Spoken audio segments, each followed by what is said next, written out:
Sir మొన్న జగన్మోహన్ రెడ్డి గారు ఏపీలో విస్తృతంగా వచ్చిన వరదలకు చంద్రబాబు నాయుడు గారే కారణం. ఇది మ్యాన్ మేడ్ వరదలు అని చెప్పేసి ఆయన ఒక స్టేట్మెంట్ ఇచ్చారు సార్. అయితే ఇప్పుడు మళ్ళీ రేవంత్ రెడ్డి గారు సేమ్ ఇండైరెక్ట్ గా చంద్రబాబు నాయుడు గారి వల్లే వరదలు వచ్చాయన్నట్టుగా ఆయన కూడా మాట్లాడుతున్నారు. ఇప్పుడు అది జగన్మోహన్ రెడ్డి గారు మాట్లాడిన దానికి కాస్త స్ట్రెంత్ అయినట్టుగా కనిపిస్తుంది సార్. మరి ఎందుకు రేవంత్ రెడ్డి గారు ఈ విధంగా మాట్లాడుతున్నారు? అసలు వరదలు రావడానికి చంద్రబాబు నాయుడు గారు ఏ విధంగా కారణం అవుతారు? మరి ఆ రేవంత్ రెడ్డి గారి వ్యాఖ్యలపైన మీ ఒపీనియన్ ఏంటి సార్? ఇప్పుడు వరదలకు కారణం ఎవరు? ఎందుకంటే జగన్ దీన్ని ఫస్ట్ లేవదీశాడు. వరదలకు కారణం చంద్రబాబే.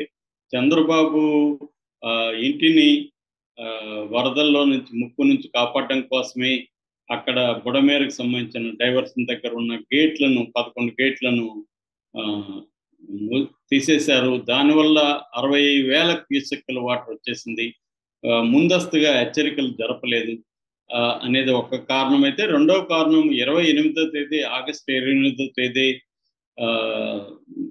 ఎంఐడి వాళ్ళు హెచ్చరించిన meteorological Indian meteorological department IMD వాళ్ళు హెచ్చరించినప్పటికీ కూడా చంద్రబాబు దాన్ని పట్టించుకోలేదు. ప్రజలకు కానీ ముందస్తు హెచ్చరికలు చేసి కొంత లోతట్టు ప్రాంతాలని ఖాళీ చేయించి వాళ్ళకి వేరే శిబిరాల్లో పెట్టినుంటే ఇంత స్థాయి ప్రమాదం జరిగేది కాదు అనేది జగన్ మాట్లాడారు. దాని తర్వాత వీళ్ళు అటాక్ చేసి ఇది జగన్ వల్ల వరదలు వచ్చాయి, జగన్ 5 ఏళ్లలో వాటర్ బాడీస్ దేన్ని మెయింటెనెన్స్ చేయలేదు, అందుకే వరదలు వచ్చాయని వీళ్ళు అటాక్ చేశారు. ఈ నేపథ్యంలో ఇక్కడ తెలంగాణలో చూసుకుంటే కూడా ఇటు బీజేపీ ఇటు బీఆర్ఎస్ వాళ్ళు రేవంత్ రెడ్డి వల్లే వరదలు వచ్చాయి. ముఖ్యంగా మనం చూస్తున్నాం ఖమ్మం, మహబూబాబాద్, వరంగల్, హన్మకొండ, సూర్యాపేట ఈ ఏరియాల్లో వరదలు వచ్చాయి. ప్రధానంగా ఇక్కడ మున్నేరు వాగు, అది నిజానికి పెద్ద నది కూడా కాదు. మనం బుడమేరు గురించి చెప్పుకున్నట్టే బుడమేరు కూడా నది కాదు, అది ఒక వాగు మాత్రమే. అట్లాగే మున్నేరు కూడా వాగే, కానీ అది 28 అడుగుల స్థాయికి దాంట్లో వరద వచ్చిందన్నమాట. సో అందువల్ల సగం ఖమ్మం ఆల్మోస్ట్ మునిగిపోయింది. సో ఇక్కడ కూడా నేచురల్గా రేవంత్ రెడ్డి మీదనే విమర్శలు ఎక్కుపెట్టారు. రేవంత్ రెడ్డి అలసత్వం వల్ల, రేవంత్ రెడ్డి ముందస్తు జాగ్రత్తలు తీసుకోకపోవడం వల్లే ఈ స్థాయి ప్రమాదం జరిగింది. ఇంతమంది చనిపోయారు, ఇంతమంది లక్షల మంది నిరాశ్రయులు అయ్యారు అనేది ఇక్కడ విమర్శలు చేస్తున్నారు. అందుకని ఇప్పుడు రేవంత్ రెడ్డి ఏంటంటే తను జవాబు చెప్పుకోవాల్సిన పరిస్థితి ఉంది కాబట్టి రేవంత్ రెడ్డి కౌంటర్ అటాక్ చేయడానికి కంపేర్ చేశాడు. నిజానికి చంద్రబాబు మీద కూడా సేమ్ విమర్శలు వచ్చినా చంద్రబాబు కంపేర్ చేయలేదు. మనం ఇక్కడ గుర్తుపెట్టుకోవాల్సింది రేవంత్ రెడ్డి చంద్రబాబు మెథడ్స్లో చంద్రబాబు తనని జగన్ మాత్రం కంపేర్ చేసుకున్నాడు. తను ఎలా పనిచేస్తున్నాడు, జగన్ ఎలా పనిచేశాడు అనేది చెప్పాడు. అట్లాగే గతంలో జగన్ ఈ 5 ఏళ్లలో చేసిన నిర్లక్ష్యం వల్ల వరదలు వచ్చాయని చంద్రబాబు చెప్పారు, కానీ కంపేర్ చేయలేదు. అంటే తెలంగాణ వరదలకు సంబంధించి నేనెంత బాగా చేస్తున్నా చెప్పుకోవాలి. కానీ రేవంత్ రెడ్డి విషయానికి వచ్చేసరికి క్లియర్గా వీడియో బయటకు వచ్చింది. ఆ వీడియోలో రేవంత్ రెడ్డి ఏం చెప్తున్నాడు, ఖమ్మం, కృష్ణా జిల్లా ఈ రెండు కూడా కవల పిల్లలు లాంటివి, రెండిటికి ఒకే రకమైన వరదలు వచ్చాయి. కానీ మీరు చూడండి కృష్ణా జిల్లాలో ఎంత నష్టం జరిగింది, ఖమ్మంలో ఎంత నష్టం జరిగింది, మీరే చూడండి, డేటా చూడండి. సో ఖమ్మంలో ఎందుకు తక్కువ నష్టం జరిగిందంటే నేను చొరవ చూపించాను, దూకుడుగా వ్యవహరించింది మా ప్రభుత్వం, ముందుగానే మేము అలర్ట్ అయ్యాము, అందుకనే ఇక్కడ తక్కువ నష్టం జరిగింది. కృష్ణా జిల్లాలో ఎక్కువ నష్టం జరిగింది, ఎందుకంటే అక్కడ ముందుగా వాళ్ళు మేల్కోలేదు అనేది కంపేర్ చేశారు.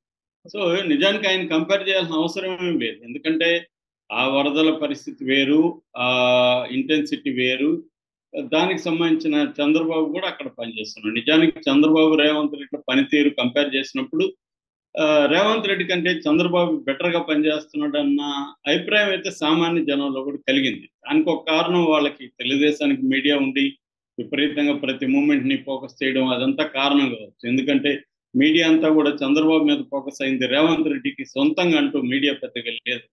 సో అందువల్ల కూడా కారణం కావచ్చు. కానీ ఓవరాల్ ఇంప్రెషన్ అయితే చంద్రబాబు లాగా రేవంత్ రెడ్డి పనిచేయలేదు అన్న ఇంప్రెషన్ అయితే వచ్చింది.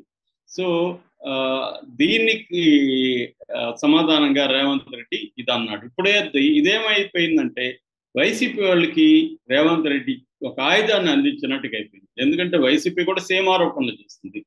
చంద్రబాబు ముందస్తుగా మేల్కోలేదు, ప్రజలకి హెచ్చరికలు చేయలేదు, ప్రజల్ని ముందుగా ముంపుకు గురయ్యే ప్రాంతాల నుంచి ప్రజలను తరలించలేదు. సో ఇది చంద్రబాబు వల్లే ఇదైంది. అలాగే ఆ గేట్లు ఎత్తేయడం ఇవన్నీ కూడా చంద్రబాబు వల్లే వరదలు ఈ స్థాయిలో వచ్చాయి. లేకపోతే ముందుగా మేల్కొని ఉంటే జరిగేది కాదు. అట్లాగే సహాయక చర్యలు కూడా చంద్రబాబు కలెక్టరేట్లో కూర్చొని అధికారుల దగ్గర పనిచేయించడం కాకుండా ఆయన వెళ్ళి దీనివల్ల సెక్యూరిటీ ప్రాబ్లమ్స్, ఆయన మీద కెమెరాలు, మీడియా ఇది చేశాడు తప్ప, హంగామా చేశాడు తప్ప, నిజంగా లోతట్టు ప్రాంతాల్లో ఉండే వేలాది మంది ప్రజలకి 4-5 రోజుల నుంచి ఫుడ్ అందలేదు. అందుకే 32 మంది చావుకి చంద్రబాబు కారణమని నిన్న కూడా జగన్ మళ్ళీ ఒకసారి చెప్పాడు. సో ఇప్పుడు రేవంత్ రెడ్డి చెప్పింది వాళ్ళకి కలిసి వచ్చింది. మేము చెప్పితే మమ్మల్ని విమర్శించారు కదా, చూడండి పక్క రాష్ట్రంలో రేవంత్ రెడ్డి కూడా ఇదే విషయం చెప్తున్నాడని ఆయన వీడియోని విపరీతంగా చేస్తున్నాడు. అంటే రేవంత్ రెడ్డి ఏమో తాను కాపాడుకోవడం కోసం కంపేర్ చేయాల్సి వచ్చింది. చంద్రబాబు ఆ పని చేయలేదు. చంద్రబాబు రేవంత్ రెడ్డిని కంపేర్ చేసినప్పుడు చంద్రబాబు క్లియర్గా తనెంత బాగా పనిచేస్తున్నాడు అనేది తను చెప్పాడు.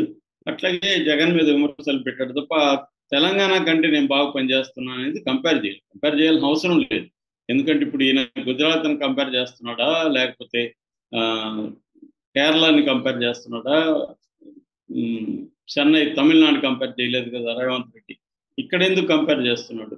సో క్లియర్గా ఏంటంటే రేవంత్ రెడ్డి చంద్రబాబుకి ఇబ్బంది అయింది. దీనివల్ల కొంతమంది చంద్రబాబుకి రేవంత్ రెడ్డి వెన్నుపోటు పొడిచాడు, చంద్రబాబు శిష్యుడిగా ఉండి కరెక్ట్ టైంలో రేవంత్ రెడ్డి చంద్రబాబుకి ఇబ్బంది కలిగే విధంగా మాట్లాడాడు.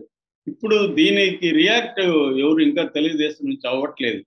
మేబీ అవుతారేమో, ఎందుకంటే వాళ్ళు కూడా రియాక్ట్ అవ్వాల్సిన పరిస్థితి అయితే క్రియేట్ అయింది. వాళ్ళు ఇప్పుడు ఏం చెప్పుకోవాలి, నీకంటే మా చంద్రబాబు బాగా పనిచేస్తున్నాడు అని వాళ్ళు చెప్పుకోవాల్సిన పరిస్థితి ఏర్పడింది. సో అదొక పక్క. మరో పక్క షర్మిల కాంగ్రెస్ పార్టీలో ఉంటూ ఆమె చంద్రబాబును అభినందించింది. చంద్రబాబు బ్రహ్మాండంగా పనిచేస్తున్నాడని నిన్న ఆమె ముంపు ప్రాంతాలకి వెళ్ళి ఆమె చంద్రబాబు కితాబిచ్చింది, చంద్రబాబు బాగా పనిచేస్తున్నాడు. అంటే ఒకవైపు ఏమో ఇక్కడ కాంగ్రెస్ ముఖ్యమంత్రి ఏమో చంద్రబాబు కంటే నేను బెటర్గా పనిచేస్తున్నాను అంటాడు, చంద్రబాబు వల్లే వరదలు అక్కడ వచ్చాయని ఇండైరెక్ట్గా అంటాడు. అక్కడేమో కాంగ్రెస్ పిసిసి అధ్యక్షురాలేమో చంద్రబాబు బ్రహ్మాండంగా పనిచేస్తున్నాడు. అంటే కాంగ్రెస్లోనే ఈ ప్రాబ్లం కనిపిస్తుంది, ఒక భిన్నమైన అభిప్రాయం. సో రేవంత్ రెడ్డి తన స్కిన్ సేవింగ్ లో భాగంగా చంద్రబాబుకి ఇబ్బంది కలిగించాడు అనేది ఇప్పుడు వైరల్ అవుతుంది. ఎందుకంటే ఇది ఒక మంచి ఆయుధంగా వైసీపీకి జగన్కి పనిచేస్తుంది. చంద్రబాబు జగన్ అయితే విమర్శించగలరు ఇలాగా, కానీ రేవంత్ రెడ్డిని చంద్రబాబు గట్టిగా అనే పరిస్థితి కూడా చంద్రబాబుకి లేదు. ఎందుకంటే చంద్రబాబు అవసరం రేవంత్ రెడ్డికి ఎంత ఉందో రేవంత్ రెడ్డి అవసరం చంద్రబాబు కూడా తెలంగాణలో ఉంది. అందువల్ల తెలుగుదేశం వాళ్ళు రేవంత్ రెడ్డి మీద అటాక్ స్టార్ట్ చేస్తారా లేదనేది మనకి ఈరోజు తెలిసే అవకాశం ఉంది. ఏదేమైనా నిజానికి కంపారిజన్ అయితే కరెక్ట్ కాదు. ఎక్కడికక్కడ ఖచ్చితంగా 2 చోట్ల కూడా ఒక ముందస్తు హెచ్చరిక వచ్చినప్పటికీ కూడా అలసత్వం ఉంది. ఎందుకంటే మామూలుగా ఇది ఏం జరుగుతుంటుందంటే వాళ్ళు ఈ వాతావరణ శాఖ వాళ్ళు చెప్పేదాన్ని అందరూ సీరియస్గా తీసుకోరు, చాలాసార్లు అది ఫెయిల్ అవుతూ ఉంటుంది అనేది ఒకటి. రెండోది ఆ గేట్లు ఎత్తేయడం అనేది కూడా వివాదాస్పదంగానే ఉంది. మూడవది సహాయక చర్యలు అందరికీ అందకపోవడం కూడా జరుగుతుంది. దీనికి ప్రధాన కారణం ఏంటంటే ఇది పెద్ద ప్రమాదం, చరిత్రలో అతిపెద్ద ప్రమాదాల్లో ఒకటి, వరదల్లో ఒకటి. దీనికి సరిపోయేంత మెకానిజం అనేది అప్పటికప్పుడే రాదు. నేను నిన్న కూడా చెప్పాను, కొన్ని అది ముందు నుంచి వ్యవస్థలని డెవలప్ చేసుకుంటూ రావాలి. ఆ పని చేయకుండా ఒకేసారి గవర్నమెంట్ యంత్రాంగం మాత్రమే పనిచేయాలంటే కష్టమవుతుంది. అప్పటికి చంద్రబాబు తనకున్న అనుభవంతో తను చాలా వేగంగానే, ఎందుకంటే డిజాస్టర్ మేనేజ్మెంట్ అనేది చంద్రబాబుకి కొత్త విషయం కాదు, అనేక డిజాస్టర్ మేనేజ్మెంట్లో ఆయన పనిచేస్తున్నాడు కాబట్టి దాని ప్రోటోకాల్ ఆయనకు క్షుణ్ణంగా తెలుసు డిజాస్టర్. కాకపోతే ఏంటంటే గతానికి ఇప్పటికీ, గతంలో చంద్రబాబు కంట్రోల్లో బ్యూరోక్రసీ కంప్లీట్గా ఉండేది. ఇవాళ ఆ బ్యూరోక్రసీ కానీ మంత్రివర్గం కానీ చంద్రబాబు అనుకున్నంత వేగంగా వాళ్ళు కదలట్లేదు. అందువల్ల చంద్రబాబుకి ఇబ్బంది అవుతుంది తప్ప చంద్రబాబు స్పందించలేదనేది రాంగ్. చంద్రబాబు వరద వచ్చిన తర్వాత ఆయన చాలా బ్రహ్మాండంగా స్పందించి చేస్తున్నాడు, ప్రజల్లోకి అందుబాటులో ఉంటున్నాడు. ఎవరైనా ప్రజలు గొడవ చేయడానికి, నిన్నెవరు ఆయన మీద అసంతృప్తిగా మాకేం రాలేదని గొడవ పడ్డానికి వస్తే కూడా ఆయన వెహికల్లో నుంచి దిగి మాట్లాడాడు తప్ప ఎస్కేప్ అవ్వలేదు. దిగి వాళ్ళతో మాట్లాడి వాళ్ళ సమస్యలు మేము పరిష్కరిస్తామని చెప్పాడు. సో ఆయన ఎక్కడ ఎస్కేప్ కాకుండా ఫేస్ చేసి నిలబడుతున్నాడు కాబట్టి రేవంత్ రెడ్డి కంపారిజన్ అనేది కరెక్ట్ కాదు.